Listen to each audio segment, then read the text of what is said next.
can I get it right? Maybe the whole camera needs to move. Literally, this entire video is just gonna be me trying to get the freaking intro. We're starting. Something still don't seem right.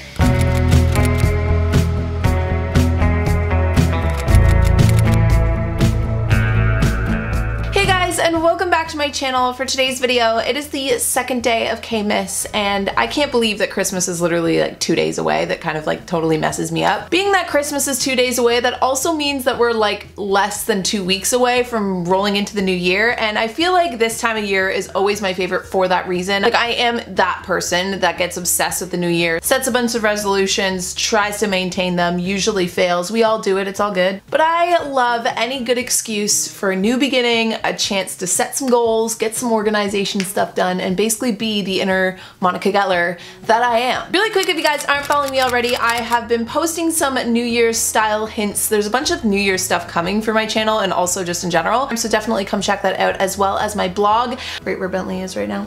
I'm going to be posting some New Year's resolutions and goals and stuff on there too, so definitely check that out. And also, if you're wondering, is my arm cold? Yeah, yes it is. So moving forward, if you guys want to know my formula for living your best life in 2018, then just keep watching. Oh my god. Another coffee talk into which I have forgotten my coffee! So many fluffies on me. How frigging beautiful. Look at that steam. Also, this is a mug that's gonna be coming out on Coos very soon. Yeah, that's literally life in a nutshell. Okay, now we can begin. So when it comes to living your best life in 2018, I've broken it down into 3 steps to make sure that you're not only just moving forward into 2018 to live your best life, but also coming up with a plan and learning from 2017 if it was a bad year. I might be one of those like exceptions to the rule where I actually really enjoyed 2017. Based on what I've read on Twitter, a lot of people had a lot of downfalls or really didn't like 2017. That said, no matter if you think you had a good year, a bad year, whatever it is, the first step when it comes to living your best life following into the new year is reflecting on the year that just passed. How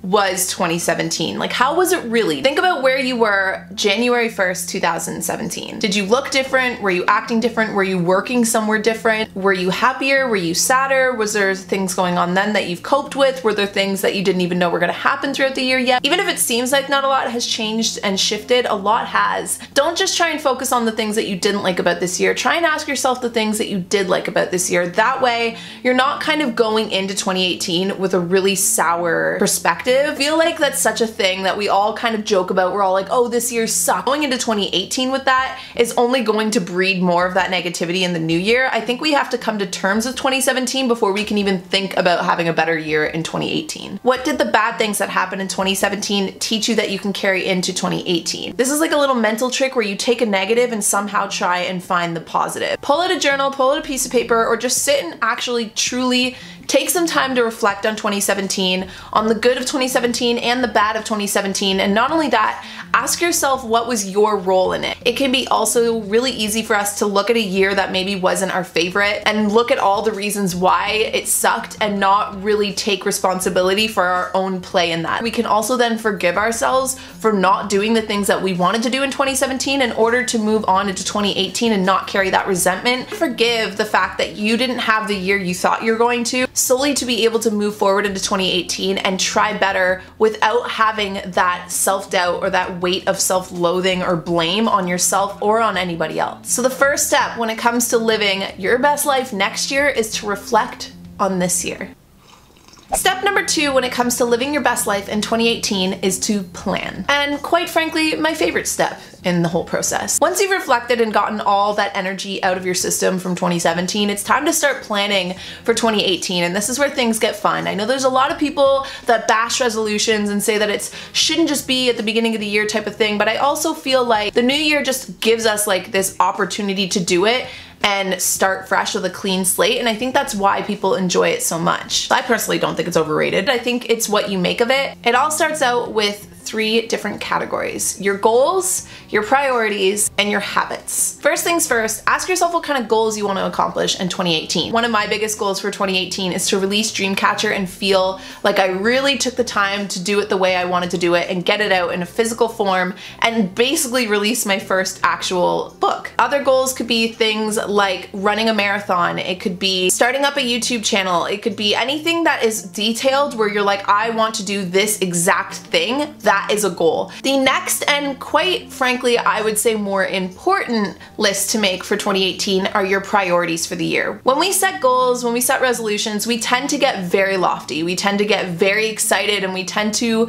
think that we have maybe more time or more energy to do all the things that we really want to do, and it sucks that we don't. But this is where your priority list comes into effect, because not only is your priority list going to help you keep on par with the things that are more important versus things that you can maybe let slide into 2019 or further, your priority list is also going to make sure that you're not losing yourself in your goals. We get so hyper consumed with accomplishing these crazy things and these crazy goals that we forget to set priorities and keep the most important things at the top of that list, like your family, your friends, the people that are important to you, your health. So that way, when you're trying to accomplish all of these crazy lofty goals, things are overlapping, you're running out of time, and you don't know which to give your all to, you can check your priority list and see what comes first. And you can put everything on that priority list. Your priority list could be 100 items long, and it could start with friends and family and end with things like posting to Instagram. It could even be that simple, but making sure that you have a priority list and putting it in an order into which what is most important to you and to who you are as a person, to what is maybe not as important but something you still enjoy. It makes it so that when it comes down to spending your time with a family member who's only in town for a few days, or getting done this goal or this whatever that you had planned, like working out maybe, or whatever it is, even if at the end of the year you don't accomplish everything you wanted to accomplish, you know you always had your priorities straight, and the reason why you probably didn't get it all done is because you took the things that were more important in life and put your focus and your time and your energy there. Then you can go out of the year, even having not accomplished maybe everything you wanted to, feeling good at your core. Step number 3 is looking at your goals and your priorities and then asking yourself, what types of habits are you going to need to form in order to keep yourself accountable and on top of these things for the whole year. So for instance, if you have a goal to start living a healthier lifestyle, what type of habits are you going to need to form in order to accomplish that goal? Maybe you need to research meal prepping, maybe you'll need to start looking into living like a vegan lifestyle, or maybe you want to start running, start going to yoga, and then how do you plan on forming them? This is where all the research and the nitty-gritty details of your goals and resolutions for the new year come into play. If you want to write a book, if you want to start a YouTube channel, if you want to start learning an instrument, if you want to learn a new language, if you want to start a healthy lifestyle, if you want to travel the world, odds are you're going to need to research about it and then come up with some sort of strategy or plan in order to execute your goals and get them accomplished. At the beginning of the year, it's easy to jump up and be like, all right, I'm going to the gym, but once February and March starts rolling around, do you have a backup plan that's going to keep you, accountable to these goals? It could be telling somebody about it, it could be setting reminders in your phone, it could be having a vision board or a mood board. If you spend a whole month posting blog posts every other day or YouTube videos once a week, then maybe at the end of the month you can invest in a new camera or invest in a microphone or invest in some lighting, because you're rewarding yourself for taking initiative and sticking to the goals and actually putting in the work. And then my last and final tip when it comes to planning out 2018, this is gonna sound super nerdy and weird, but it works. Trust me. Write yourself a letter dated December 31st, 2018. Pick the top 3 goals that you want to have accomplished in 2018 and write out that you will, or you hope that you have accomplished those by that day. Maybe some perspectives that you hope you're still holding on to, or maybe some promises that you want to make to yourself for the end of the year. So by December 31st, 2018, who do you want to be? And write to that person promising that you're going to make sure that you get there, that you get to being that person by the end of the year. Read it over a few times, put it in an envelope, and seal it. And I'm saying like seal it so that you cannot open it until December 31st, 2018, and then leave that envelope somewhere that you can see it every day, whether it's on your dresser, at your desk, in your purse, wherever you want to put it, but make sure that that letter is something that you can see every day. So anytime throughout the year, that letter is a constant reminder of the promises that you've made to yourself for that year and how hard you're going to try to make sure that you become the person that you told yourself you were going to be. And just a quick note to keep in mind when doing this, it can be super easy to not even realize that we're leaning more into the superficial. By the end of the year, you better have 1 million freaking followers or I'm gonna hate you. That's where you gotta come back to your priority list and look at your priorities, look at your goals, and write a letter to yourself and ask, who do you want to be by that day that is actually true to who your core is and the best version of yourself that you're striving to be. And last but not least, when it comes to living your best life in in 2018, the final step is action. The thing about action is, at the beginning of the year, it's easy to have this burst of motivation and inspiration, but action is actually what creates motivation and inspiration. It's not motivation and inspiration